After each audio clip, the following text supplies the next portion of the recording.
Hey guys, welcome to football দুনিয়া। আর ভিডিওতে সবাইকে স্বাগত। তো আজকে এটা সেকেন্ড ভিডিওটা পোস্ট করতে বেশ কিছুটা রাত হয়ে গেল। তো যাই হোক, এই ভিডিওতে বেশ কিছু ইম্পর্টেন্ট আপডেটস তোমাদের সঙ্গে শেয়ার করব। প্রথমত, জর্ডান এলসি ইস্ট বেঙ্গল ডিফেন্সের অন্যতম স্তম্ভ, যিনি প্রথমে এসে ইস্ট বেঙ্গল সমর্থকদের মন জয় করে নিয়েছিলেন। জর্ডান এলসির কিন্তু লেটেস্ট ইনস্টাগ্রাম পোস্ট বলছে তিনি কিন্তু আস্তে আস্তে সুস্থ হতে চলেছেন এবং তিনি এই মুহূর্তে রিহ্যাব করছেন। হয়তো এই সিজনে তার পক্ষে আর মাঠে নামা পসিবল নয়, তবে সামনের সিজনে কিন্তু জর্ডান এলসি ইস্ট বেঙ্গলের জার্সি গায়ে ফিরতে চলেছেন, এইটা বলাই বাহুল্য। এইটা কিন্তু নিঃসন্দেহে ইস্ট বেঙ্গল সমর্থকদেরকে স্বস্তি দেবে।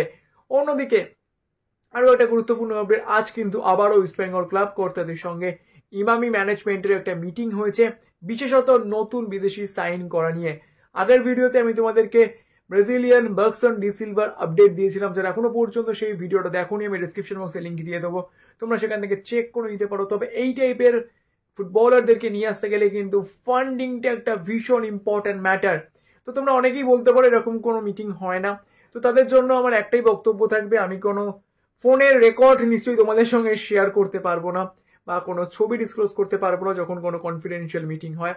শুধু তোমাদেরকে এইটুকু বলছি, আজ কিন্তু আবারও একটা ভীষণ ভালো আলোচনা হয়েছে ক্লাব এবং ইনভেস্টরের মধ্যে।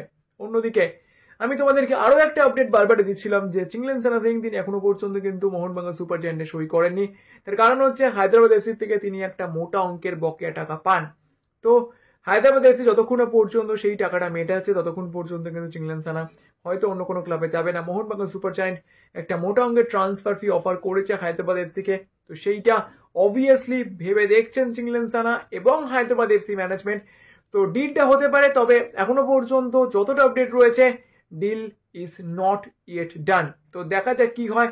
চিংলেনসানের আপডেটটা দিকে কিন্তু আমরা নিয়মিত নজর রাখবো, তার কারণ একজন হাই প্রোফাইল ইন্ডিয়ান ডিফেন্ডার মোহনবাগানে কিন্তু এই মুহূর্তে ইন্ডিয়ান স্টপারের খুব দরকার। তার কারণ কখনো সুভাশিস, কখনো দীপক টাংরির মতো ফুটবলারদেরকে হুয়ান ফেরান্ডোকে স্টপারে খেলাতে হয়েছে আনোয়ালি চোটের পরে, এবং ঐতিহাসিক ভুল বলা যায় প্রীতম কোটালকে ছেড়ে দিয়েছিল মোহনবাগান ম্যানেজমেন্ট এই সিজনের শুরুতে।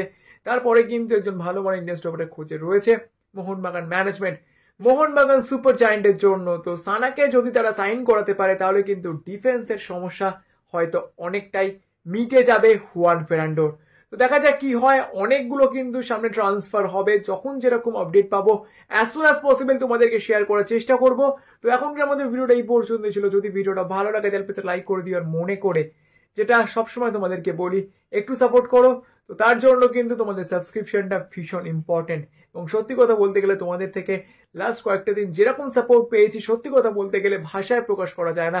হয়তো কিছু ভালো কাজ করেছি, সেই কারণেই তোমরা এত এত ভালোবাসা দিয়েছো। তো চলো, গুড নাইট, দেখা হচ্ছে আবার কালকের নতুন কোনো ভিডিওতে।